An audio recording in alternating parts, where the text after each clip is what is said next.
जैसी करनी वैसी भरनी, ऊंट और सियार की कहानी। एक जंगल में ऊंट और सियार रहते थे।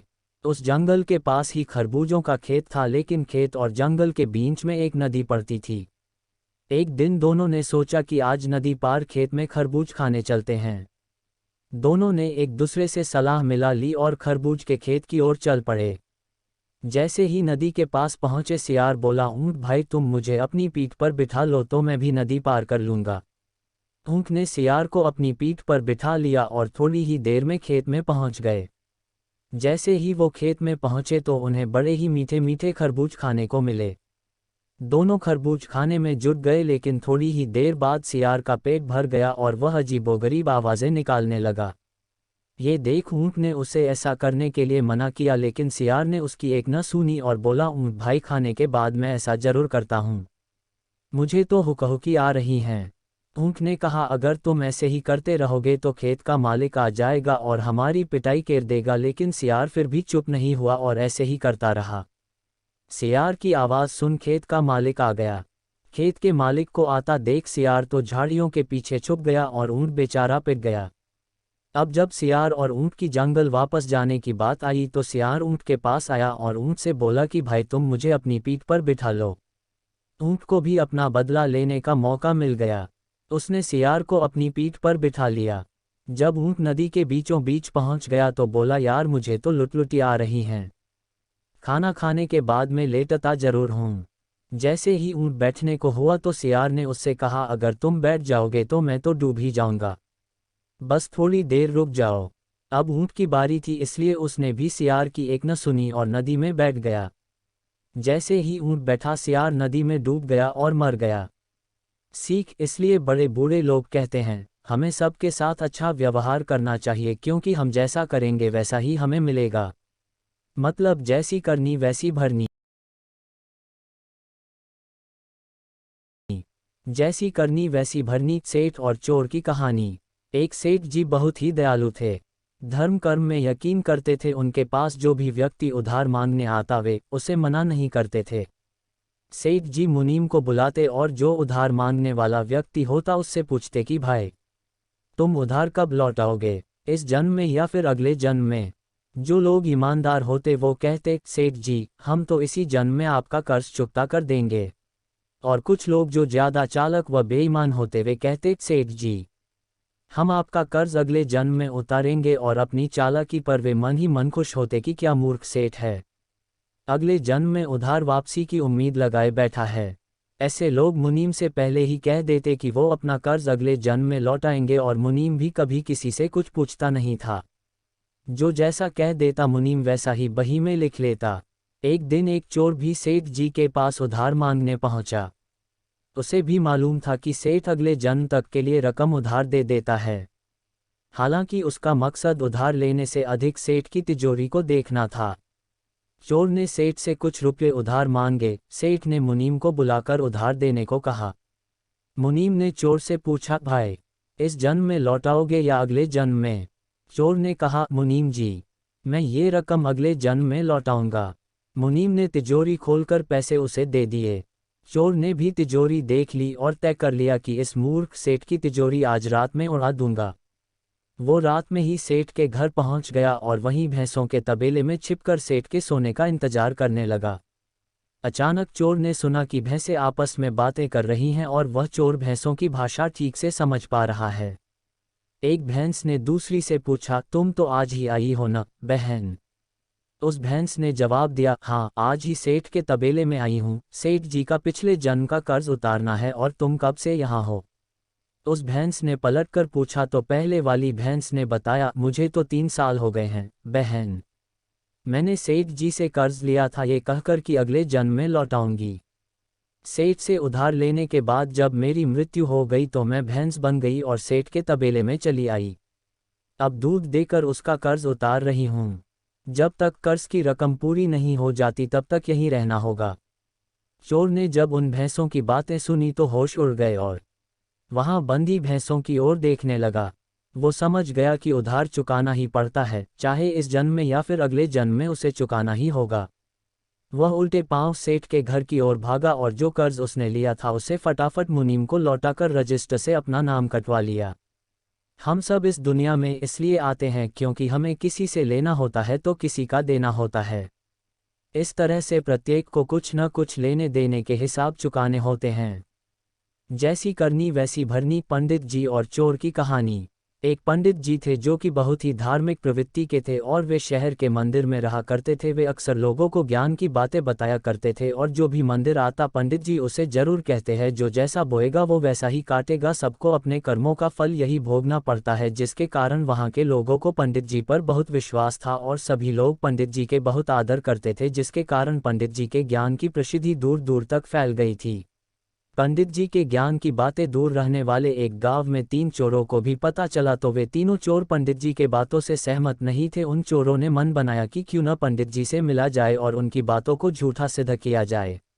ऐसा सोचकर वे तीनों चोर भेष बदलकर उस मंदिर में पहुंच गए जहां पर उन चोरों ने पंडित जी को देखा तो उन चोरों ने पंडित जी को प्रणाम करके उनसे ज्ञान की बातें बताने को कहा। तो हर बार की तरह पंडित जी ने बताया कि जो जैसा करेगा वो वैसा भरेगा, अर्थात जिसकी जैसी करनी होगी उसकी वैसे भरनी होगी। तो ये बात सुनकर तीनों चोर एक बार फिर से पंडित जी से असहमत हो गए और उन चोरों ने कहा कि ये कैसे हो सकता है कि जो जैसा करता है उसे वैसा भरना पड़ता है, क्योंकि इस समाज में अनेक ऐसे लोग भी हैं लोगों का मुफ्त के धन पर ऐश कर रहे हैं, फिर उन्हें तो कोई कष्ट नहीं हुआ और ऐसे लोग तो मजे से अपनी जिंदगी जी रहे हैं।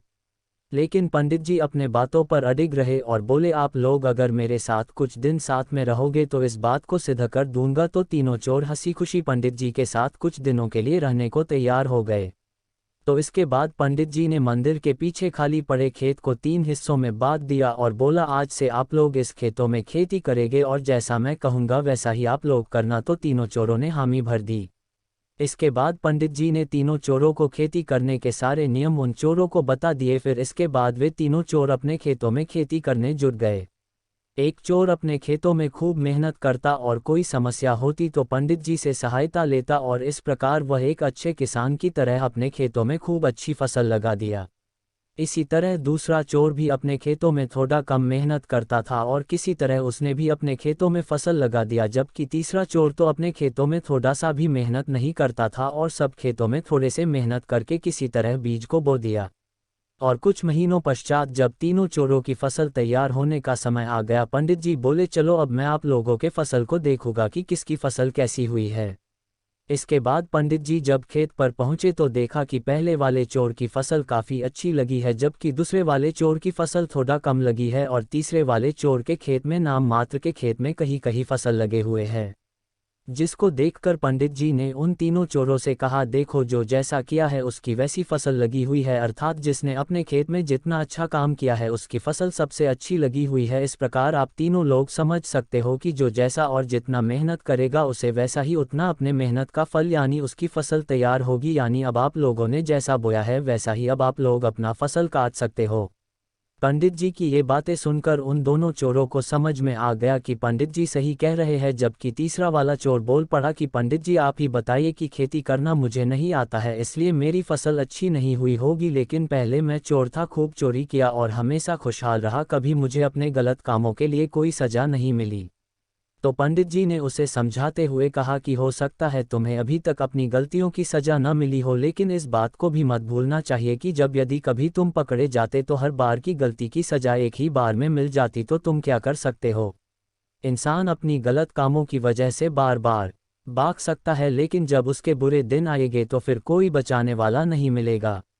पंडित जी की ये बातें सुनकर उस चोर की आंखें खुल गई और तुरंत पंडित जी के पैरों में गिर पड़ा और अपनी गलती मान ली। इसके बाद तीनों चोरों ने चोरी छोड़ देने के साथ ही पंडित जी के साथ रहने को तैयार हो गए और फिर वे पंडित जी के सच्चे सेवक बन गए।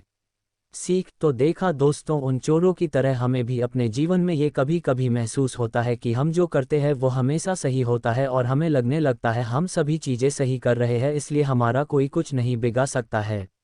इसलिए जैसा कि कहा भी गया है, जैसी करनी वैसी भरनी। जैसी करनी वैसी भरनी, किसान और दुकानदार की कहानी। एक बार की बात है, एक गांव में एक किसान था जो कि दूध से दही और मक्खन बनाकर उसे बेचकर घर चलाता था। एक दिन उसकी पत्नी ने उसे मक्खन तैयार करके दिया, वो उसे बेचने के लिए अपने गांव से शहर की तरफ रवाना हो गया। वो मक्खन गोल मोल पैडों की शक्ल में बना हुआ था और हर पैडे का वजन 1 किलोग्राम था। शहर में किसान ने उस मक्खन को रोज की तरह एक दुकानदार को बेच दिया और दुकानदार से चायपत्ती, चीनी, तेल और साबुन आदि खरीदकर वापस अपने गांव जाने के लिए रवाना हो गया। उस किसान के जाने के बाद उस दुकानदार ने मक्खन को फ्रीज में रखना शुरू किया और उसे अचानक ख्याल आया कि क्यों ना इनमें से एक पेड़े का वजन चेक किया जाए। वजन तोलने पर पेड़ा सिर्फ 900 ग्राम का निकला। हैरत और निराशा से उसने सारे पेड़े तोल डाले, मगर किसान के लाए हुए सभी पेड़े 900 ग्राम के ही निकले।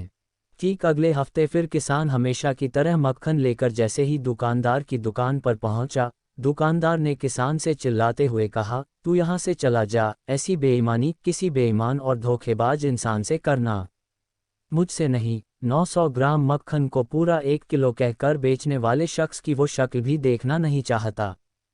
किसान ने बड़ी ही विनम्रता से दुकानदार से कहा, मेरे भाई मुझसे गुस्सा ना हो, हम तो गरीब लोग हैं, हमारे पास सामान तोलने के लिए बाट खरीदने की आसियत कहाँ। आपसे जो 1 किलो चीनी लेकर जाता हूँ उसी को तराजू के एक पलड़े में रख कर दूसरे पलड़े में उतने ही वजन का मक्खन तोल कर ले आता हूँ। सीख जो हम दूसरों को देंगे वही लौट कर आएगा, फिर चाहे वो इज्जत, सम्मान हो या फिर धोखा, हम जो देते हैं बदले में हमें वही मिल जाता है। यही इस संसार का नियम है। जैसी करनी वैसी भरनी। धूर्त मेढक और चूहे की कहानी। एक बार की बात है कि एक चूहे और मेढक में गहरी दोस्ती थी। उन दोनों ने जीवन भर एक दूसरे से मित्रता निभाने का वादा किया, लेकिन चूहा तो जमीन पर रहता था और मेढक पानी में। उन्होंने एक दूसरे के साथ रहने की एक तरकीब निकाली। दोनों ने एक रस्सी से खुद को बांध लिया ताकि हर जगह हम एक साथ जाएंगे और सारे सुख दुख एक साथ भोगेंगे। जब तक दोनों जमीन पर रहे तब तक तो सब कुछ अच्छा चल रहा था। अचानक मेढक को एक शरारत सूझी और उसने पास के ही एक तालाब में छलांग लगा दी। बस फिर क्या था, रस्सी से बंधे होने के कारण चूहा भी पानी में गिर गया। अब चूहा बहुत परेशान था, वह डूब रहा था और बाहर निकलने की कोशिश कर रहा था, लेकिन मेढक धूर्त था। उसने अपने मित्र चूहे को नज़रअंदाज करते हुए टिटरते हुए जोर जोर से तैरना शुरू कर दिया। अब तो चूहे की जान ही निकल गई। वह बड़ी मुश्किल से मेढक को तालाब के किनारे तक खींच कर लाया। जैसे ही दोनों ने जमीन पर पैर रखा, अचानक एक चील आई और चूहे को झपट कर उड़ने लगी। अब रस्सी से बंधे होने के कारण मेघ भी पंजे में आ गया। उसने छूटने का बहुत प्रयास किया लेकिन रस्सी को तोड़ ना सका और अंत में दोनों को चील ने खा लिया। अब तो चूहे के साथ मेढक भी बेमौत मारा गया। इसीलिए कहा जाता है कि जो लोग दूसरों का बुरा करते हैं उसके साथ वह भी गड्ढे में गिरते हैं। तो जैसी करनी वैसी भरनी। जैसी करनी वैसी भरनी। किसान और बेकर की कहानी।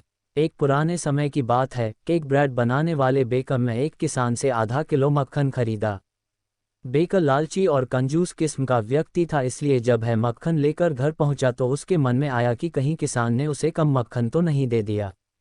इसलिए उसने मक्खन को तोल कर देखा तो उसने पाया कि मक्खन आधा किलो से कुछ कम है। ये देखकर वह आग बबूला हो गया और किसान को सबक सिखाने की सोची। उसने मक्खन को सहेज कर रखा और अदालत में न्याय पाने के लिए पहुंच गया। किसान को भी अदालत में बुलाया गया था। जज ने किसान से पूछा कि क्या तुम वजन मापने के लिए किसी चीज़ का इस्तेमाल करते हो? किसान ने साफ शब्दों में कहा, नहीं हजूर, हमें बांटों से वजन करना नहीं आता है, हम तो एक चीज़ के वजन के आधार पर दूसरी चीज़ का वजन करते हैं। जज ने पूछा, क्या मतलब? किसान बोला, हजूर, बेकर बहुत समय से मेरे पास मक्खन खरीदने आता रहा है। यह मुझसे मक्खन ले जाता है और एक पैमाने में वजन नाप कर उतने ही वजन की मुझे ब्रेड दे जाता है। यदि मेरे द्वारा दिया गया मक्खन आधा किलो से कम है तो इसके लिए मैं या मेरा मापक जिम्मेदार नहीं है, बल्कि यह बेकर खुद जिम्मेदार है, क्योंकि इसलिए मुझे पहले ब्रेड का वजन कम करके दिया, जिसके जवाब में मक्खन का वजन भी कम हो गया। शिक्षा, जो जैसा कार्य करेगा उसे वैसा ही फल मिलेगा। ज्ञान, अधिकतर लोग सोचते हैं कि हम दूसरों के साथ छल कपट करेंगे तो हमें फायदा होगा और हम कभी पकड़े नहीं जाएंगे, लेकिन आपके द्वारा किए गए कर्म जीवन में लौटकर दोबारा आपके पास ही आते हैं।